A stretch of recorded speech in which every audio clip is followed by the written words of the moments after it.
Today we're talking about Pennsylvania composers, how music education kept happening in higher ed, and a new way to teach conducting. It's all in today's PMEA's Take Note podcast, presented by the Slippery Rock University Music Department.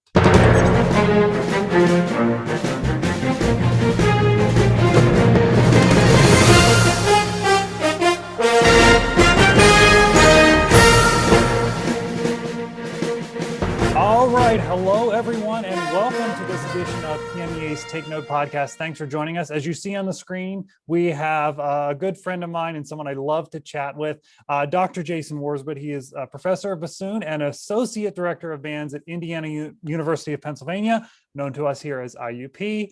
Jason, thank you so much for joining us. Mark, it's a pleasure to be here. Always, always. So let's, the question that I just love asking everyone who comes on here is, tell us the story of your year. This has been a crazy year, that's a year and 2 months now of living through this. Can you believe it, right?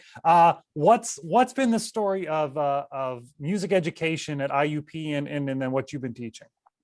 Well, it's interesting, because my teaching load typically is the symphony band, which is the second band. I teach all the private bassoon studio, and then I teach conducting and I teach music theory. And I actually had some student teachers this year. So the big surprise, well, there were a couple of big surprises.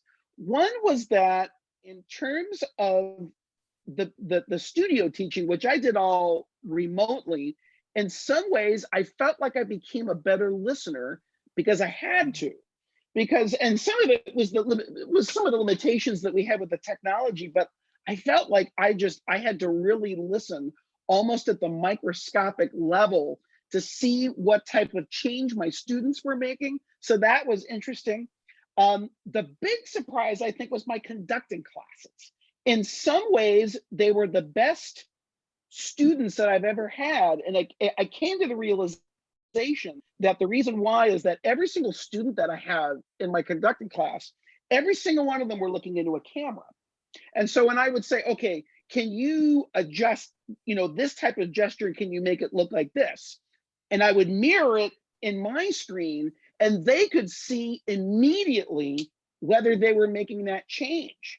And so when we go back to some semblance of normal, I'm now going to teach all my conducting classes, and we have a dance theater space, which has a big wall of mirrors. That's where I'm going to teach my conducting classes from now on, because they were able to make these changes just immediately.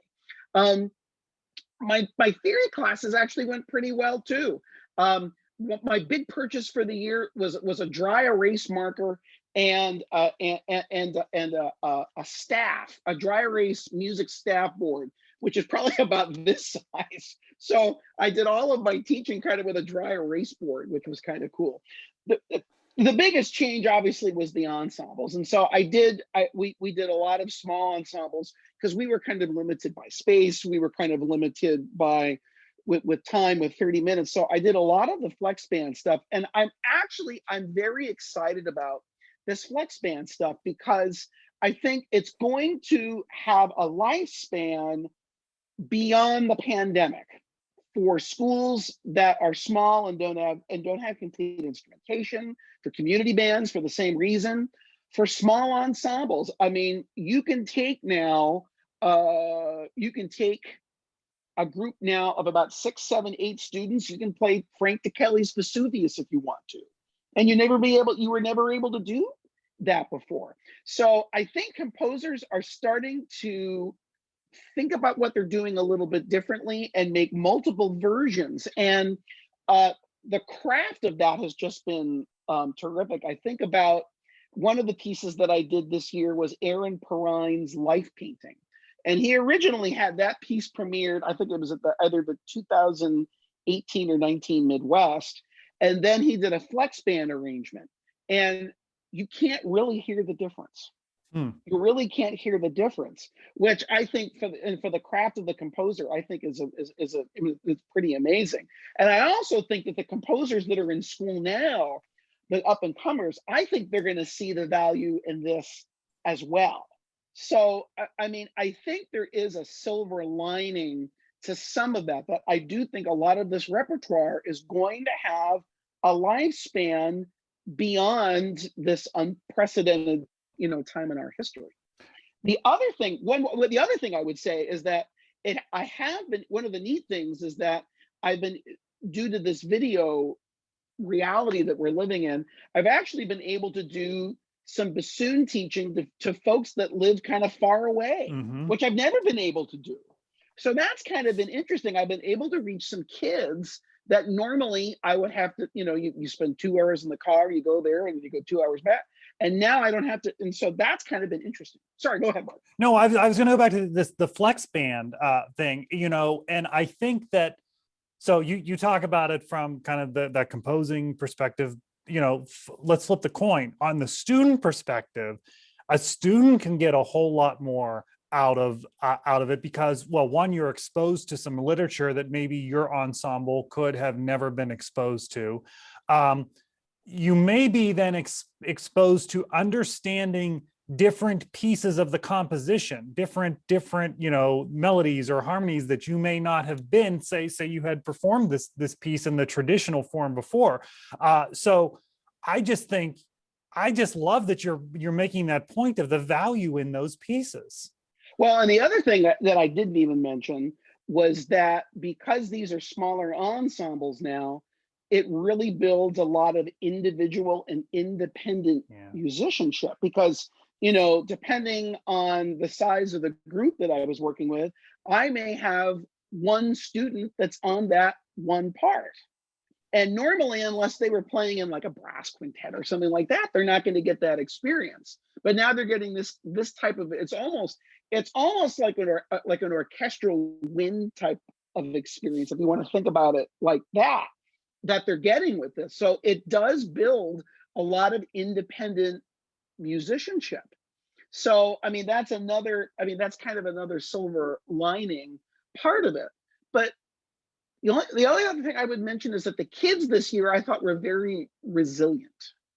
Sure. They really appreciated the chance to make music when they had that opportunity, because with the rehearsal schedule that I had, I only saw them 30 minutes once a week, and that was like their 30 minutes to do it. So in some ways, I think they appreciated it a little bit more than maybe the day-to-day type of class schedule that a typical, music education student would have. They tended to see it as an opportunity, maybe more than an obligation. Right. Boy, and I that goes to this idea of then, what happens when maybe you don't know what you have till it's gone type thing. And so Absolutely. we've taken for granted without realizing it, going into a rehearsal hall and rehearsing with everyone. So that may play into why they found so much value in coming together in musically connecting, because that's been connection obviously has been the big complication in the past 14 months. So I think that might be part of that, but hopefully we're back together soon. And the other thing that I hope is that not only do the students appreciate it, but that that the parents of all these kids that haven't had a chance to do those types of things, that they start to even become a little bit more vocal when things go back to normal, and they become more proponents of music education because they see these things that they haven't been able to do. So I'm hoping that because of these unique times, that there is going to be more support for the arts all over the place. I'm hoping that there's going to be this renaissance of support, for professional symphony orchestras, for opera companies, for all these people, for all these groups that do not have, I would say, consistent support. Because the big difference between the New York Philharmonic and the Frankfurt Radio Symphony Orchestra is that the Frankfurt Radio Symphony Orchestra has support from the government. They really support that group. And while New York Philharmonic, while they may receive some funds from like National Endowment of the Arts or something like that, a lot of it is private donations. Right. And so I mentioned Frankfurt because they've been Frankfurt, the Frankfurt Radio Symphony has been putting on some marvelous concerts out recently on YouTube. Hilary Hahn just did the Dvorak Violin Concerto. I just saw they put out Dvorak 7. They put out the Mozart Concertante for wind quartet and orchestra. They're doing a lot of recording, and they're putting out a lot of concerts. So if you want to get a concert fix, check out the Frankfurt Radio Symphony Orchestra. They're just doing some amazing things right now. But when we go back to in person, go to your local symphony too. We Absolutely. want you butts in seats. And support it and demand it. Absolutely. And when you were talking about maybe parents understanding a little bit more, and being more vocal advocates, there's this program that the Music Achievement Council had put out. It's called First Performance for Band, and it's a very scripted concert that says, and when the kids first come in, this is what they learn, and they play a whole note. They play their first note, and it goes through the process and explains the process to the parents in the room. And I'm just thinking, okay, we couldn't do that this year, but how does that evolve? That really awesome toolkit can evolve and be okay. Now let's remember what we missed this year and how important music was during this year. So this is our chance to kind of rally behind it. So I think there's a project in there for some of us to start working on. Well, the other thing I've seen is that in some concerts, I just saw this on Facebook not too long ago, where I saw some video of when beginners give their first concert. One of the things that they do before the concert starts is that they actually teach their parents how to play their instrument. Yes. Yeah.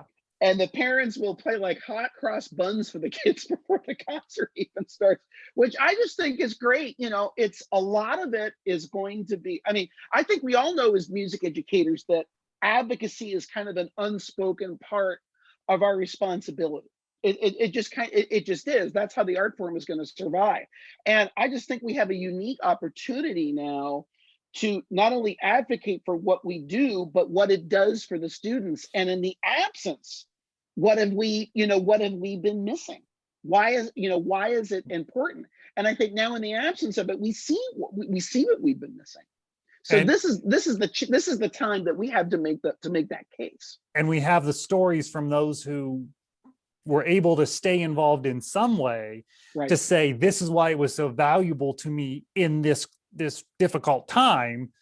Boy, it's so even much more better for me when right, we're all right, back in person. So, okay, speaking of virtual, so just last month, PMEA, we would normally have been together in a conference center somewhere, watching ensembles, doing professional development, walking around the exhibit hall, getting, free snacks from the exhibitors. I think that's what we missed the most, right? But so we couldn't do all of that, but we still did a virtual conference, and you were so wonderful to provide a couple sessions for the conference. So if you haven't registered for the conference, that's the other kind of great thing about virtual. You can go back and register for the conference and still see all of these sessions on demand. But you did a couple. One was this great chat that you did with your colleague Craig Dennison, which I would have sat and watched for another couple of hours just to hear you guys talk. But you did this other session about Pennsylvania composers, and I'm a Pennsylvania native. I've been here all my life, and I'm watching this, and I didn't know that. I didn't know that. I didn't know that. You've compiled this wonderful list, and I don't want to give it all away because I want people to go take a look at the session. But I'm just curious, where did that come from in your head to do that, and what were your takeaways? Okay, well, it's interesting. When I was a college junior, I got a chance to record a CD at IUP when Jack Stamp was our director of bands in 1991. We did the very first IUP band CD, and it was the band music of Pennsylvania composers. We did we did a piece of Jack's, we did a piece of David Amram's, the Chicago Tribune March was in there.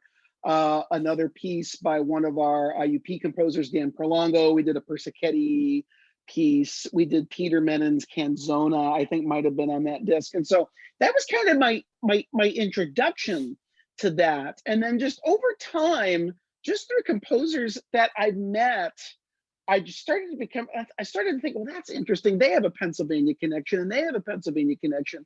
And then when I started making this list, it was just, I was just not knocked out by it. And then thanks to my good friend, Doug Belaski, who's editor of PMEA News, he's as much of a band repertoire nut as I am. And so I was saying, I'm doing this project about BA composers, and from his experience playing out in Allentown and playing in a lot of those community bands, he gave me a whole list of people I had never even heard of.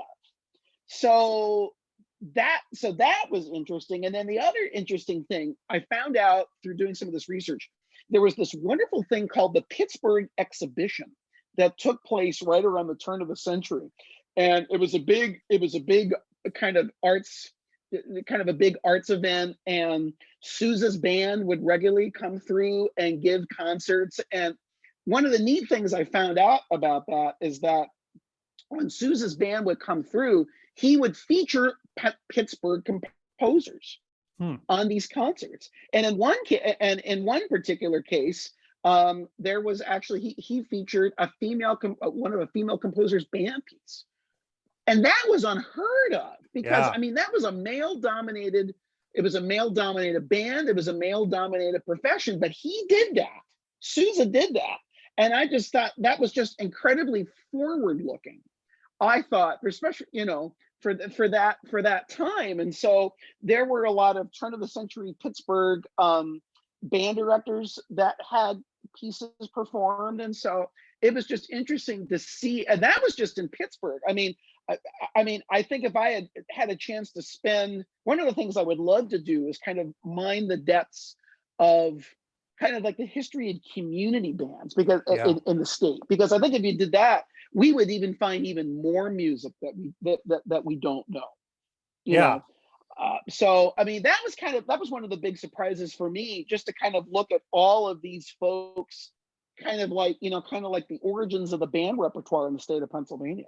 Yeah, it's an incredible list, and I would tell people, go check out the session. But you can also go on to PMEA's website, and we have a list that was actually just very recently updated of community bands in Pennsylvania. And you look at that, and it's amazing how many there are out there. So I do think that's an interesting other piece of the puzzle that is kind of a companion to how many composers we have here. Well, and some of them were, when I was a kid, and growing up in Indiana County, one of the things that I did as a very young clarinet player, I used to play with this, it was called the Indiana Concert. I think it was the Indiana Concert Band or Indiana Symphonic Band, but it had its origins in one of the small mining communities, one of the small coal mining communities about maybe 15 minutes away from here. And so a lot of these mining companies had their own concert bands. And so there's this band that continued for years and years and years, but it originated out of all of these coal miners that played band instruments and wanted to get together. And so it would be interesting to see, particularly on the western side of the state, to see how many of those bands, how much information that you could find. Right. The There's other origin stories. Well, the other thing that I would love to do was find out a little bit more about how AJ Davenport's Salute to PMEA came about, because originally that was called Hail Aliquippa, because he was the band director at Aliquippa High School. And so I was talking with a colleague of mine who used to teach there, and he said he believes there are still all kinds of unpublished marches that he wrote that are still at the high school. Because I know Davenport I think he was a president of PMEA. I believe so, yes. Yeah, but I haven't been able to find like any type of documents that showed how that composition became Salute to PMEA. I haven't been able to find any correspondence or anything like that. And so that's something else I'd love to find out, kind of how that happened. You know, and then of course when you talk about Aliquippa, then you're talking about, of course, Henry Mancini, and unfortunately we didn't get any original compositions from him. There is this great orchestra piece called Beaver Valley 37. Do you know that piece? No. Beaver Valley 37. It's this orchestral suite that he wrote, and it's pretty good. And you can find it on YouTube. Huh. All right. Well, now I have something to do later today. Okay. So yeah, fascinating stuff. And I agree with you. There's a lot of rabbit holes we can go down there. And Oh, absolutely. I think we need to be doing that in the next couple of years, just because it's just fascinating stuff. But we could talk about that for hours, but we don't have hours right now to do that. So let me switch gears a little bit. And so here we are, your semester is over. The K-12 school year is almost over. There's a bit of an exhale from so many of us. Vaccine is out there. There's a little bit of light at the end of the tunnel, probably a lot of light at the end of the tunnel, although we don't know what that looks like. I'm just curious for your thoughts on, what now? What have we learned from this? Where do we go from here? What does it look like? And I know that's incredibly broad, and I won't hold you to anything. Well, I mean, it's a great question. And I think, looking forward, I'll just talk about it maybe from the music educator perspective. What I think we've learned a couple of things. One is that if you want to solve any problem, give it to a band director or a choir director, and give it to any music teacher, and they'll figure it out. Mm-hmm. I mean, it was amazing how fast that aerosol study came together from University of Colorado, and then the other ones that were, I think University of Maryland was one of the other participants.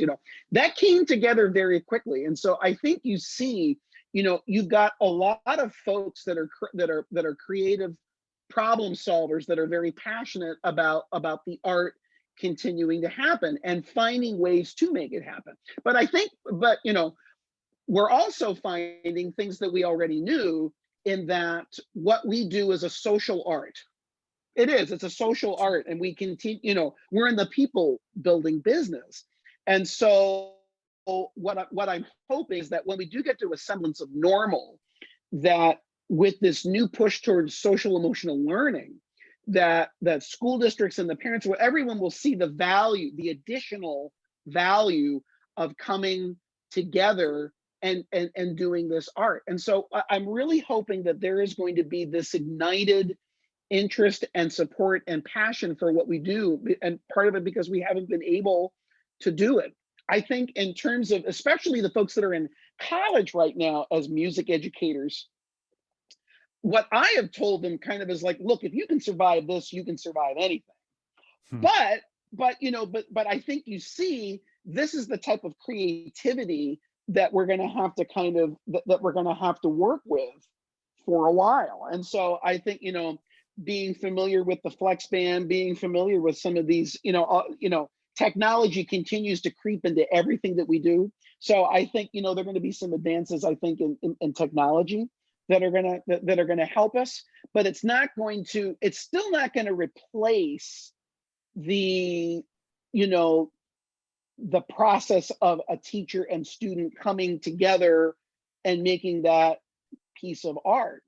Folks much wiser than me have said the big difference between music and all the arts, music, art, theater, whatever, it's the only art where the teacher and the student are together throughout the entire process. Right. That's the only one. You're not going to go to an art gallery for a student and the art teacher is over there in the corner shouting, add more red. You don't see that. You don't see that. So there is this symbiotic relationship, I think, between the teacher and the art and the student that is going to continue. That's going to continue to be, to be there. Right. So, and maybe then, lastly, I'll say, I think maybe we've become better communicators because we've had to be. Yes. Yes. That's what I think. I mean, that might be the best takeaway, because in any relationship that you have, personal, professional, or otherwise, it's all about communication. And so being able to communicate with each other effectively, that just benefits everyone in the long run. Yeah. And to your kind of your first point was, yeah, we're open to the change. We have to be open to the change going forward, being that, a flex band being that, what you talked before about how you're going to change how you do your conducting class, to just how we communicate. So I couldn't agree with you more on those points. And we all have to be out ready for the unknown, I guess, is what it is. Well, yeah, and it's, I still remember my chemistry teacher in, I guess it was 11th grade, giving us this quote: "Chance favors the prepared mind." And so I think if we go in looking at possibilities as opposed to obstacles, I think that's kind of the mindset, because everything that we're doing right now, everything that's happening with the pandemic is still rapidly changing. I mean, it still is. It's the old, we're building the plane and flying it at the same time. I mean, I think it's going to take a while until we get a good idea of what next academic year is going to look like. But I take comfort in the fact that, again, if you got a problem you can't solve, give it to a music teacher. Right. Because they'll solve it. Yep. I completely agree. And that has certainly happened this year. And Jason, I've seen you do it throughout the year. And just hearing this conducting class story makes me think that the wheels are still turning and you're finding ways to keep doing that. So, hey, thanks for taking some time and joining us on the podcast today. Much appreciated. Well, Mark, thank you so much. And I wish all of you at PMEA continued success as we continue to kind of wander through the wilderness here a little bit. Exactly. And thank you all for joining us on today's PMEA's Take Note podcast, presented by the Slippery Rock University Music Department. We also want to thank our sponsors, the Bucknell University Music Department, Lebanon Valley College, and Robert Inside's Family Music Center. We'll see you next time.